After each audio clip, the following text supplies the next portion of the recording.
لڑکا جوان ہو گیا، لڑکی جوان ہو گئی، شادی کے قابل ہو گئے، اب کیا کرنا ہے؟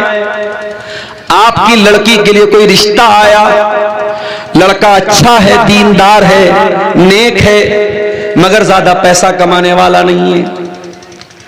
آپ کو کیا لگتا ہے اگر میں کروڑ پتی ہوں تو میرا داماد بھی کروڑ پتی ہونا چاہیے؟ اگر میرے پاس اتنی زمین و جائیداد ہے، میری بیٹی بھی زمین و جائیداد والے گھر میں جانی چاہیے، چاہے اس گھر میں دین نام کی کوئی چیز نہ ہو، اسلام نام کی کوئی چیز نہ ہو، قرآن نام کی کوئی چیز نہ ہو، مگر میری بیٹی محل میں جانی چاہیے، میری بیٹی غریب گھر میں نہیں جانی چاہیے۔ کان کھول کر کے سن لو میرے پیارے ساتھیوں، اگر یہ سوچ آپ کی ہے تو سوچ بدل لو۔ اللہ کے پیارے نبی فرماتے ہیں اذا خطب الیکم ممن ترضون دینہ وخلقہ، جب تمہاری لڑکی کے لیے ایسا رشتہ آئے، لڑکا دیندار ہے، لڑکا بااخلاق ہے، فزوجوہ، تو اپنی لڑکیوں کی شادی ایسے لڑکوں سے کر دیا کرو۔ الا تفعلوا، اگر تم ایسا نہیں کرو گے، تکن فتنۃ فی الارض، تو زمین میں فساد پھیل جائے گا، فتنہ پھیل جائے گا، بگاڑ پھیل جائے گا۔ آپ کے بہار میں تو پھر بھی غنیمت ہے۔ میرا ایک پروگرام ہوا تھا مہاراشٹرا میں، ایک جگہ پڑتی ہے آکوٹ، مہاراشٹرا میں ایک جگہ ہے آکوٹ، وہاں لڑکے لڑکیاں 30 سال کے 35 سال کے ہو گئے، شادی نہیں ہو رہی۔ کیوں صاحب؟ گورنمنٹ جاب ہونی چاہیے، سرکاری نوکری ہونی چاہیے۔ اب سرکاری نوکری کو اتنی آسان تو نہیں ہے بھائی، اتنی آسانی سے تو سرکاری نوکری نہیں ملنے والی۔ اب لڑکے کو سرکاری نوکری نہیں مل رہی ہے تو شادی نہیں ہو رہی۔ کان کھول کر کے سن لو، اولاد کے ساتھ یہ ظلم بند کرو یا نیائے بند کرو۔ اولاد جب شادی کے قابل ہو جائے، چاہے لڑکا ہو چاہے لڑکی، اس کی شادی کرو، اور زمین جائیداد سب یہی رہ جائے گا۔ اگر آپ نے اپنے لڑکی کے لیے دیندار داماد نہیں دیکھا، پیسہ دیکھا، زمین دیکھی، جائیداد دیکھی، کل آپ کو پچھتانا پڑے گا۔ آپ کو زمین تو مل جائے گی، جائیداد تو مل جائے گی، مگر آپ کی بیٹی جب راتوں کو روئے گی اور کہے گی اے اللہ میرے ماں باپ نے مجھے پھنسا دیا اس ظالم کے ساتھ میرا نکاح کر کے، اس وقت آپ اللہ کو کیا جواب دیں گے؟ یہ سوچ لیں گا۔ دین کو ترجیح دو میرے بھائیوں، اور شادی میں جلدی کرو، شادی میں تاخیر مت کرو۔ اگر آپ لڑکے کی شادی کر رہے ہیں، بہو لانا چاہتے ہیں، کیسی بہو لائیں گے؟ اللہ کے پیارے نبی فرماتے ہیں تنکح المرأۃ لاربعین، عورت کی شادی ہوتی ہے تو 4 چیزیں عورت کے اندر دیکھی جاتی ہیں، لمالہا ولحسبہا ولجمالہا ولدینہا، عورت کا پیسہ دیکھا جاتا ہے، عورت کی خوبصورتی دیکھی جاتی ہے، عورت کا خاندان دیکھا جاتا ہے، اور عورت کی دینداری دیکھی جاتی ہے۔ آپ نے فرمایا فاظفر بذات الدین، تم دیندار عورت کو اپنے گھر میں لے کے آ جاؤ، کامیاب ہو جاؤ گے۔ تمہارے گھر میں دیندار بہو آئے گی، روزہ نماز کرنے والی بہو آئے گی، پردہ کرنے والی بہو آئے گی، دین سیکھنے والی سکھانے والی بہو آئے گی، آپ کے پورے گھر کو دیندار بنا دے گی۔ اور آپ نے خوبصورتی دیکھی، روپیہ پیسہ دیکھا، خاندان دیکھا، اور دینداری کو نہیں دیکھا، تریبتی یدا کا، تو آپ کے ہاتھ خاک میں مل جائیں گے، آپ برباد ہو جائیں گے، مٹی میں مل جائیں گے۔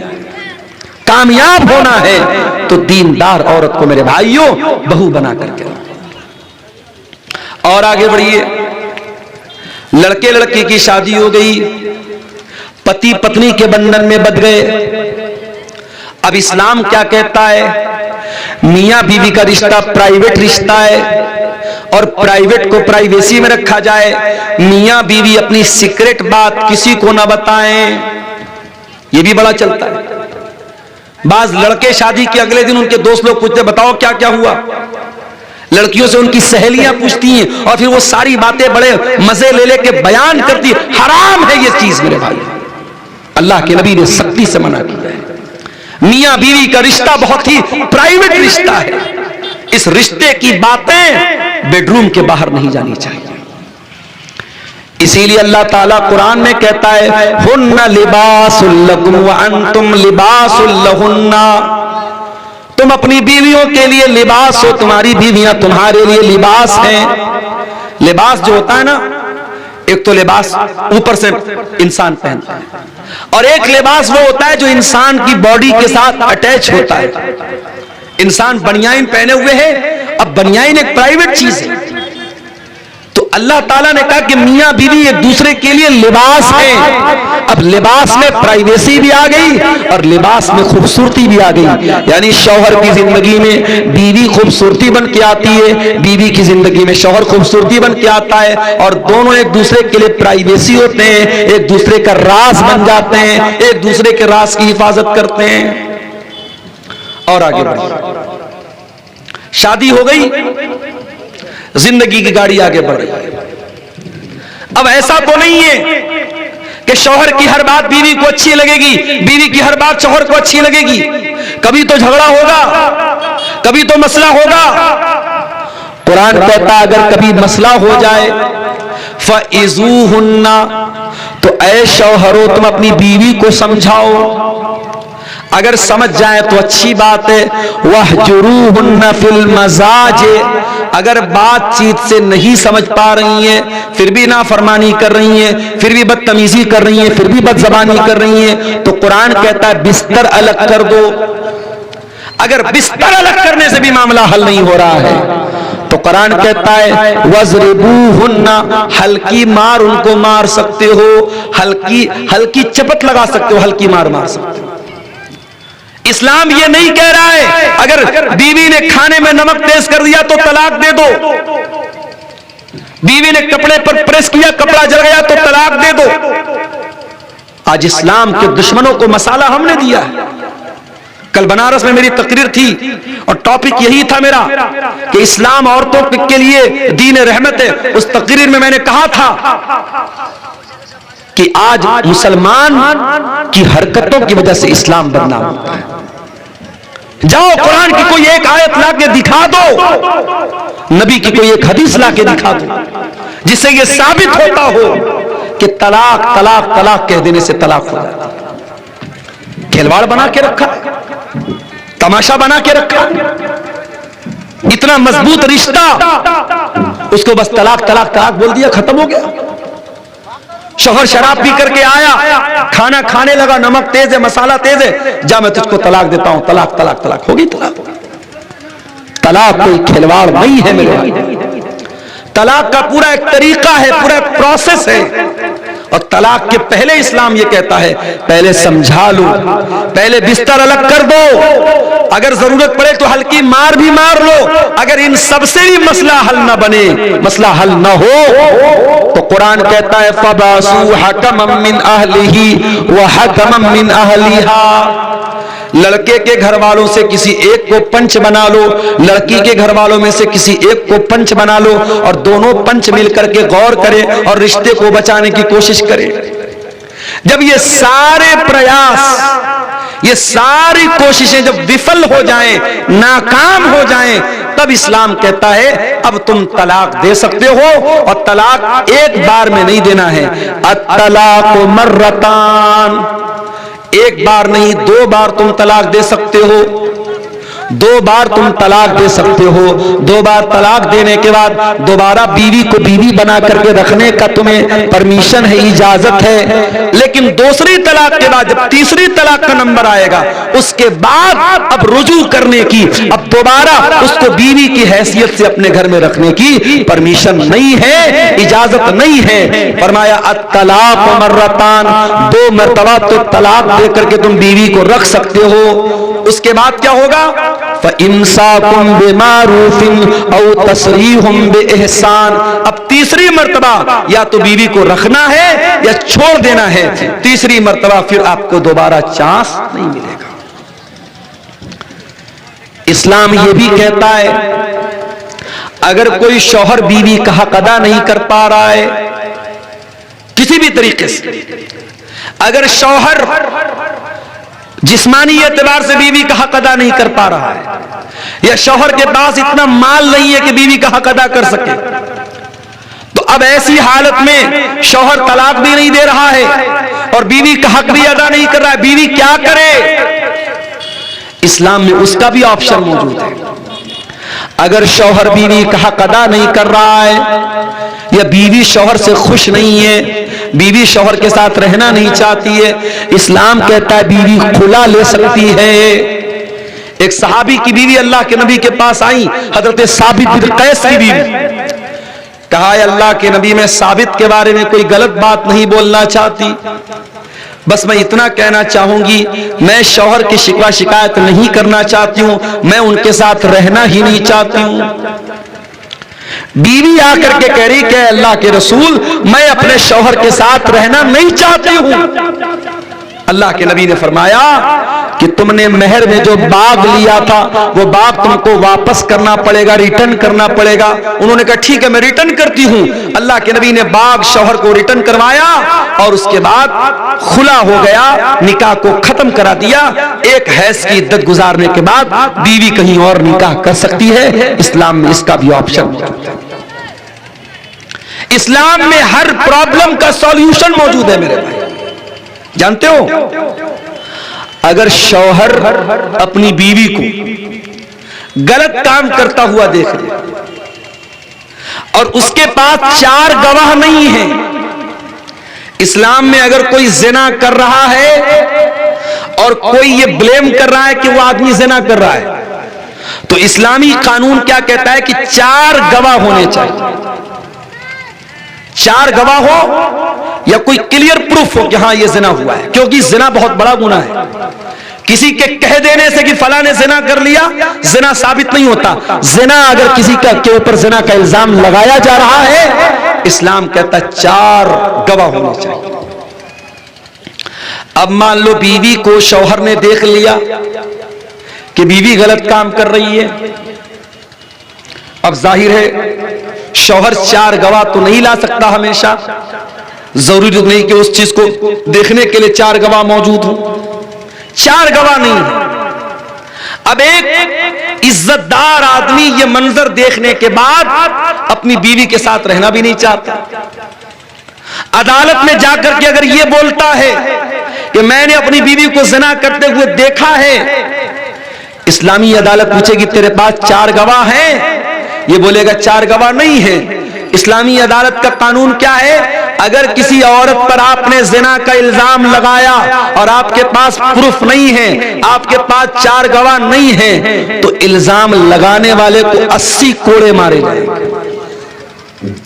اب شوہر نے اپنی بیوی کو دیکھا یہ کام کرتے ہوئے، 4 گواہ نہیں ہیں، اب کرے تو کیا کرے؟ الزام لگاتا ہے تو 4 گواہ لانے پڑیں گے. 4 گواہ ہیں نہیں، اگر عدالت میں جاتا 80 کوڑے خود کھانا پڑے گا. اب اس کا بھی کوئی حل ہے کہ نہیں ہے؟ اس کا حل اسلام میں لعان ہے. لعان کس کو بولتے ہیں؟ شوہر عدالت میں آئے گا اور کہے گا جج صاحب میں نے بیوی کو زنا کرتے ہوئے دیکھا ہے اور اب میں اس کے ساتھ نہیں رہنا چاہتا ہوں. اسلام کہتا ہے کہ ایسی صورت میں شوہر 4 بار اللہ کی قسم کھا کر کے کہے گا، 4 بار اللہ کی قسم کھا کر کے کہے گا کہ میں سچا ہوں اور میں نے دیکھا ہے کہ اس عورت نے غلط کام کیا ہے. اور 5ویں بار قسم کھا کر کے کہے گا اگر میں جھوٹ بول رہا ہوں تو میرے اوپر اللہ کی لعنت ہو. یہ مرد بولے گا. اب عورت سے پوچھا جائے گا تو کیا بولتی ہے؟ اگر عورت کہے گی کہ ہاں میں نے زنا کیا ہے، اسلامی عدالت کا قانون یہ کہتا ہے اگر عورت اقرار کر لے گی کہ میں نے زنا کیا ہے اور اسلامی ملک ہے، اسلامی عدالت ہے، اسلامی سزا ملتی ہے، تو چونکہ وہ عورت شادی شدہ ہے اس کو پتھروں سے مار مار کے ختم کر دیا جائے گا. لیکن عورت اگر کہتی ہے نہیں یہ جھوٹ بول رہا ہے میں نے ایسا کوئی کام نہیں کیا، تو اب عدالت میں عورت کو بھی قسم کھانی پڑے گی اور 4 بار عورت قسم کھا کر کے کہے گی کہ یہ جھوٹ بول رہا ہے میں سچ بول رہی ہوں، اور 5ویں بار اللہ کی قسم کھا کر کے کہے گی اگر یہ سچ بول رہا ہے اور میں جھوٹ بول رہی ہوں تو میرے اوپر اللہ کی لعنت ہو. مرد الگ قسم کھائے گا، عورت الگ قسم کھائے گی، اور اس کے بعد دونوں کے رشتے کو ڈسمس کر دیا جائے گا، ختم کر دیا جائے گا. اس پروسیس کو شریعت میں لعان بولتے ہیں. شریعت میں اس کا بھی حل رکھا گیا. میرے پیارے ساتھیوں، اتنا پیارا دین اللہ تعالیٰ نے ہمیں اور آپ کو دیا ہے. زندگی کے کسی بھی موڑ پر اسلام نے ہمیں ادھورا نہیں رکھا ہے، اسلام نے ہمیں اندھیرے میں نہیں رکھا ہے. اسلام کے اندر ہر مشکل کا حل موجود ہے. اور آگے بڑھیے. انتقال ہو گیا کسی کا، مر گیا انسان، مرنے والا زمین چھوڑ کے گیا، جائیداد چھوڑ کے گیا، پیسہ چھوڑ کے گیا۔ اب سوال پیدا ہوا کہ اس کے پیسے کا کیا کیا جائے، اس کی پراپرٹی کا کیا کیا جائے، اس کی زمین کا کیا کیا جائے، اس کی جائیداد کا کیا کیا جائے۔ اسلام کہتا ہے مرنے والے کے پیسے سے سب سے پہلے اس کے کفن دفن کا انتظام کیا جائے، اور کفن دفن کا انتظام کرنے کے بعد یہ دیکھا جائے کہ اس کے اوپر قرضہ کتنا ہے، اس کے قرضوں کو ادا کیا جائے، اور قرضوں کو ادا کرنے کے بعد اگر مرنے والے نے کوئی وصیت کی تھی، اور اگر وصیت کسی مدرسے کے لیے وصیت کی تھی، کسی مسجد کے لیے کی تھی، کسی یتیم کے لیے کی تھی، تو اس کی وصیت کو بھی پورا کیا جائے گا، مگر وصیت 1/3 سے زیادہ نہیں ہو سکتی۔ اگر مان لیجئے کہ 90 لاکھ روپیہ چھوڑ کے گیا ہے تو 90 لاکھ میں سے 30 لاکھ روپے تک کی وصیت کر سکتا ہے، 30 لاکھ سے زیادہ کی نہیں کر سکتا۔ تو پہلا کام کفن دفن کا انتظام، دوسرا کام قرضے کی ادائیگی، اور تیسرا کام وصیت کو پورا کیا جائے گا، اور چوتھے نمبر پر اس کے جو وارث ہوں گے، اس کا باپ ہوگا، اس کی ماں ہوگی، اس کی اولاد ہوگی، اس کی بیوی ہوگی، جو بھی اس کے وارث ہوں گے، شریعت میں سب کا حصہ بتایا گیا، بیوی کا اتنا حصہ، اولاد کا اتنا حصہ، ماں کا اتنا حصہ، باپ کا اتنا حصہ، ان کا حق ان کو دیا جائے گا۔ مرنے کے بعد بھی اسلام نے ادھورا نہیں چھوڑا ہے، آپ کی زمین کا کیا ہوگا، آپ کے پیسے کا کیا ہوگا، اس کا بھی شریعت میں قانون رکھا گیا ہے۔ مرنے والے کے لیے جنازے کی نماز کا پراودھان رکھا گیا، اور کبھی آپ نے غور کیا جب ہم جنازے کی نماز پڑھتے ہیں، سامنے جنازہ ہوتا ہے، تو جنازے کی نماز میں ہم رکوع نہیں کرتے، سجدہ نہیں کرتے، ایسا کیوں؟ ہر نماز میں رکوع ہے، ہر نماز میں سجدہ ہے، مگر جنازے کی نماز میں نہ رکوع ہے نہ سجدہ، ایسا کیوں ہے میرے بھائی؟ اس لیے کہ سامنے جنازہ رکھا ہے، اور اسلام کے اندر اتنا بھی پسند نہیں کیا گیا کہ سامنے اگر جنازہ بھی رکھا ہے تو اس کے آگے سجدہ کیا جائے یا اس کے آگے رکوع کیا جائے۔ سوچو، جو اسلام جنازے کی نماز میں رکوع اور سجدہ نہیں رکھتا ہے تاکہ کسی لاش کے سامنے سجدہ نہ ہونے پائے، اس اسلام میں کسی قبر کے آگے سجدہ کرنے کی اجازت کیسے ہو سکتی ہے؟ بنگال میں کلیا چک ایک جگہ ہے، کلیا چک میں ایک مسجد میں گیا نماز پڑھنے، پروگرام تھا میرا، وہاں پہ میں گیا تو دیکھا کہ مسجد کے اندر قبر موجود ہے، تو بہت پریشان ہو گیا۔ اہل حدیث کی مسجد ہے اور مسجد کے اندر قبر ہے۔ میں نے کہا بھائی اہل حدیث کی مسجد میں قبر کہاں سے آئی؟ تب مولانا صاحب بہت پہلے سے یہ قبر ہے۔ میں نے کہا جتنے بھی پہلے سے یہ قبر ہو، یا تو آپ مسجد کو توڑ کر کے قبر، جہاں سے قبر ہے اس کے باہر مسجد کی باؤنڈری کر دو، یعنی قبر مسجد کے اندر یا مسجد قبر کے اندر نہیں ہونی چاہیے۔ میں نے کہا دو راستہ ہے، یا تو آپ مسجد کی باؤنڈری کم کر لو، یا پھر اس قبر سے جو بھی مرنے والے کی لاش ہے، اب تو کافی دن کی قبر ہو گئی، تو اس کی لاش کے جو بھی بچے ہوئے پارٹ پرزے ہیں اس کو اٹھا کر کے نکال کر کے کسی دوسرے قبرستان میں لے جا کے دفن کر دو۔ لوگوں نے کہا مولانا صاحب آج تک تو کسی نے بیان ہی نہیں کیا۔ میں نے کہا میں بتا رہا ہوں بھائی، مسئلہ یہی ہے، جا کے فتویٰ لے لو۔ جمعہ میں نے وہاں پڑھایا، جمعہ میں بھی میں نے یہ بات بیان کی، اور میرے یہ جمعہ کا بیان کرنے کے کچھ دنوں کے بعد مولانا جرجیت صاحب کا وہاں پروگرام، انہوں نے بھی اپنی تقریر میں یہ بات کہی کہ قبر کو مسجد سے نکالا جائے۔ الحمدللہ اس پر عمل ہوا، اور اب وہاں سے مسجد سے قبر کو ہٹایا گیا۔ یہ کوئی معمولی مسئلہ نہیں ہے میرے بھائی، یہ بہت سخت مسئلہ ہے۔ اللہ کے نبی نے اپنی وفات کے لمحات میں، اپنے آخری لمحات میں بھی کہا تھا، لعن اللہ الیہود والنصارى، اللہ کی لعنت ہو یہودیوں کے اوپر، اللہ کی لعنت ہو عیسائیوں کے اوپر، اتخذوا قبور انبیائہم مساجد، انہوں نے اپنے نبیوں کی قبروں کو مسجد بنا لیا، سجدہ کرنے کی جگہ بنا لیا۔ اسلام میں قبر کے آگے سجدہ کرنے کی اجازت نہیں ہے، اسی لیے جنازے کی نماز میں بھی آپ سجدہ نہیں کرتے، رکوع نہیں کرتے۔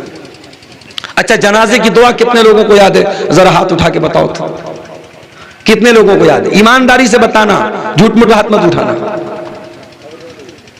دیکھیے اتنا بڑا مجمع ہے اور کافی لوگ ایسے ہیں جو ہاتھ نہیں اٹھا پا رہے، یہ افسوس کی بات ہے۔ اپنے دنیا کے کاموں میں بہت ماہر ہیں، اپنی راجنیتی کے معاملے میں بہت ماہر ہیں، اپنی کھیتی باڑی کے بارے میں بہت جانکار ہیں، لیکن آپ کو جنازے کی نماز کی دعا تک نہیں آتی. یہ افسوس کی بات نہیں ہے.